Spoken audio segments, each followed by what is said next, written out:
नमस्कार दोस्तों, केवाईएम चैनल यानी कि नो योर मेडिसिन में आज मैं आपकी सेवा में फिर हाजिर हूँ। मैं दत्ता भारने। और सबसे पहले मैं आपका शुक्रिया अदा करना चाहूँगा, बहुत बहुत धन्यवाद देना चाहूँगा कि आपने जो मेरा पहला एपिसोड है वो काफ़ी सराहा और काफ़ी व्यूज़ मिले, उसके लिए बहुत बहुत धन्यवाद। दोस्तों, आज का जो टॉपिक है वो है प्री और प्रोबायोटिक। जैसे कि जो अभी मौसम चल रहा है बारिश का, तो उसमें आमतौर पे देखा गया है कि अपने घरों में किसी भी सदस्य को उल्टी या दस्त की प्रॉब्लम हो जाती है।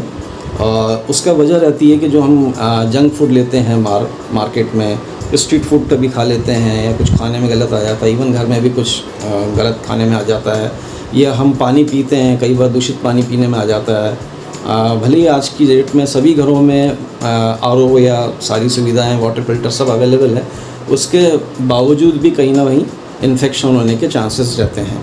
तो चलिए दोस्तों, आपका ज़्यादा टाइम न लेते हुए आज मैं शुरुआत करता हूँ इस टॉपिक पे, जो बरसाती मौसम के वजह से उल्टी दस्त हो जाते हैं उसके बारे में आज हम चर्चा करेंगे। तो दोस्तों, हम क्या होता है कि हमारे घर में किसी को भी उल्टी या दस्त होता है या पेट दर्द होता है अचानक, तो हम जो बंदा अवेलेबल होता है घर में, जो सदस्य होता है, उसको तुरंत भेजते हैं मेडिकल स्टोर पे दवाई लेने के लिए। अब दवाई लेने के लिए भेजते हैं तो मेडिकल स्टोर वाला क्या करता है, बिना बताए आपको जो दवाई देता है वो तुरंत दस्त बंद होने की दे देता है। ठीक है। अब जो दस्त बंद होने की दवाई देता है, आमतौर पे वो क्या देता है, सिप्रोफ्लॉक्सासिन टेनाडोल कॉम्बिनेशन जो बाज़ार में अवेलेबल है, या ओरेंडाजोल ऑफ्लॉक्सासिन कॉम्बिनेशन अवेलेबल है, बिना किसी डॉक्टर की सलाह के। तो दोस्तों, क्या आप जानते हैं कि इसका एक सीरियस साइड इफ़ेक्ट्स भी होते हैं। अगर आप बिना किसी सलाह के ये दवाई तो ले रहे हैं, चलिए ठीक है, उन्होंने दवाई दी और आपने एक दिन के लिए, सबसे बड़ी गलती हमारे जो मेडिकल स्टोर वाले करते हैं, वो मेडिकल साथी जो करते हैं, वो ये करते हैं कि वो 1 या 2 दिन की पुड़िया बना के दे देंगे आपको। तो होता क्या है कि 1 या 2 दिन की जो खुराक आपकी रहती है आप लेंगे और आपको फ़ायदा तो हो जाएगा, लेकिन वो पूरा फ़ायदा नहीं होगा।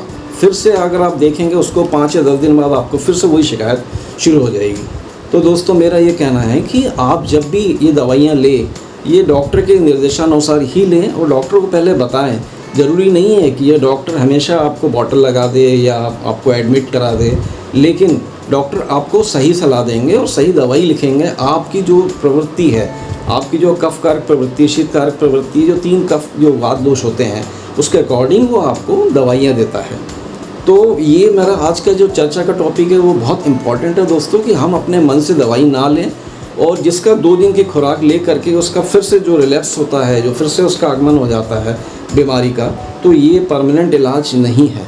हम भले बच्चे हो या बड़े हो, एडल्ट हो या जवान हो, इन सब में ये अधिकतर शिकायत देखी गई है कि हमें दौड़ करके हम मेडिकल स्टोर जाते हैं और ये दवाई हम ले आते हैं, जिसका 2 दिन में हमें असर पता लग जाता है कि 2 दिन में हमारा दस्त भी ठीक हो गया, पेट दर्द भी ठीक हो गया, लेकिन ठीक तो हो गया, लेकिन पूरी तरीके से ठीक नहीं हुआ।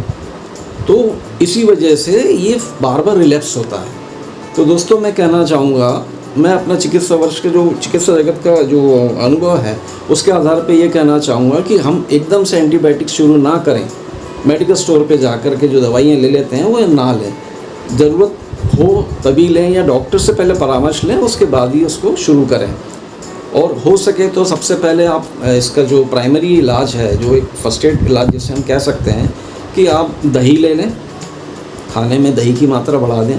दही मतलब ताज़ा दही, दही खट्टा नहीं होना चाहिए। जो ताज़ा दही बनता है वो खट्टा नहीं होता है। तो दोस्तों, दही में भी जो प्रोबायोटिक और प्रीबायोटिक्स का मिश्रण होता है, जो मार्केट में अवेलेबल भी है सैशे फॉर्म में, जैसे डेरोलिक अवेलेबल है, एम्बिलेक अवेलेबल है, ऐसे कई सारे ब्रांड्स अवेलेबल है। पहले उसको ले करके हम देखें क्या उससे हमें फ़ायदा हुआ है, क्योंकि आमतौर पे कई जो दस्त रहते हैं वो इन्फेक्शियस नहीं होते हैं, उनमें एंटीबायोटिक की ज़रूरत नहीं होती है। उसमें एंटीबायोटिक की जगह प्रोबायोटिक की ज़रूरत होती है। प्रोबायोटिक का मतलब यानी प्रो मतलब पहले, एंटीबायोटिक लेने के पहले अगर हम वो ले लें, अगर उसी से ठीक हो जाए तो ज़रूरत ही नहीं एंटीबायोटिक लेने की। और अगर एंटीबायोटिक अगर हमें लेना है तो हम डॉक्टर की सलाह के अनुसार अवश्य लें। पहले हम डॉक्टर को ज़रूर बताएं, लेकिन ऐसा होता नहीं है कि हम ये सोचते हैं कि डॉक्टर या तो कंसल्टेशन फ़ीस बहुत ज़्यादा ले लेगा, या फिर डॉक्टर हमें एडमिट कर लेगा, या फिर डॉक्टर हमें बॉटल लगा देगा। तो दोस्तों, ऐसा नहीं है। आपको प्रॉपर इसकी चिकित्सा परामर्श लेना चाहिए डॉक्टर से, बजाय इसके कि हम मेडिकल स्टोर से जाके हम अपने दवाई लें और स्व चिकित्सा करें, यानी कि सेल्फ मेडिकेशन करें, जो काफ़ी हानिकारक हो सकता है। तो सबसे पहले तो हम ये निर्देश लेंगे या हम अपनी हिदायत लेंगे, सावधानी लेंगे कि हम स्वच्छ जल पिएं। कई बार दूषित जल पीने से भी ये बीमारी हो जाती है।